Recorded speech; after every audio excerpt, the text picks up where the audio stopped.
இல்ல அண்ணாமலை யாரு? Now who is Annamalai?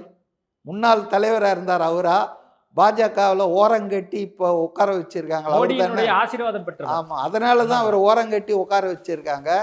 இது பாருங்க, ஏன் அண்ணாமலை தலைவர் பதவியில் நீக்கப்பட்டார்ன்றத பத்தி உங்களுக்கு தெரிஞ்சுக்கணும். எடப்பாடி நிபந்தனை விதித்தார். பாஜக, அதிமுக கூட்டணி வரணும்னா இவரை நீங்க மாத்தணும்னு சொல்றாங்க. அது சுத்த பொய். அமித்ஷாவுக்கு ஏராளமான புகார் போயிடுச்சு அண்ணாமலை மேல. யாரு? பாஜகவினர் அனுப்பிச்சிட்டாங்க. எந்தவித அதிகார பொறுப்பிலும் இல்லாமல் பிரதமர் பேரை பயன்படுத்திக்கிட்டு அமித்ஷாக்கு நெருக்கம்னு சொல்லிக்கிட்டு வெறும் தமிழ்நாடு ஸ்டேட் பிரசிடென்ட் பிஜேபிக்கு பல ஆயிரம் கோடி சொத்தை குவிச்சிட்டாரு. வாங்கி குவிச்சிட்டார். மனைவி பேர்ல, மச்சனம் பேர்ல. இவர் தான் டிஎம்கே ஃபைல்ஸ் விட்டுக்கிட்டு இருந்தாரு.